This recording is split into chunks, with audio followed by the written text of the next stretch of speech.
আরেকটা কথা আপনাদেরকে বলি, সেটা হলো অনেকেই একাধিক বিবাহের ক্ষেত্রে যে বলে যে আপনার সামর্থ্য আছে, কতটুকু সামর্থ্য আছে, বা এক স্ত্রীকে ভালো করে ভরণ পোষণ দিতে পারে না, আরেকজনকে ভরণ পোষণ দিবে কেমনে? এ বাংলার জমিনে মানুষ এরকম নাই যে এক স্ত্রী হক আদায় করতে পারে না। ভাই বাংলাদেশের মানুষ, এই বাংলাদেশের আকসার মানুষ স্ত্রী একটা আছে, গার্লফ্রেন্ড 3-4টা পালে, এরকম নাই পুরুষ? তো যারা 5টা গার্লফ্রেন্ড পুষতে পারে তারা কোনো স্ত্রী পুষতে পারবে না। যারা থাইল্যান্ডে জেনা করতে যেতে পারে, আমার তো মনে হয় থাইল্যান্ডে আসা যাওয়া করতে, জেনা করতে যে পরিমাণ গুনাহ হয়, ওই টাকা দিয়ে 4টা বউ চালানো যায়। তো তাদের সামর্থ্য নেই।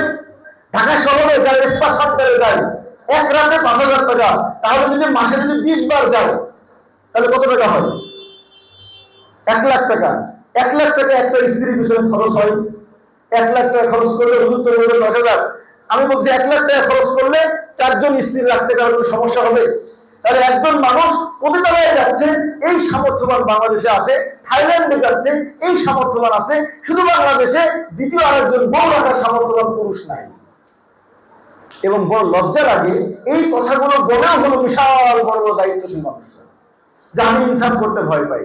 যে মানুষ বলতেছে আমি 18 কোটি মানুষের মধ্যে ইনসাফ কায়েম করব, যে মানুষগুলো ইনসাফের প্রতিষ্ঠান খুলছে, অনেকে তো এমনি নাম দিয়ে আল ইনসাফ খুলছে, আমি তাদের কথা বলতেছি না।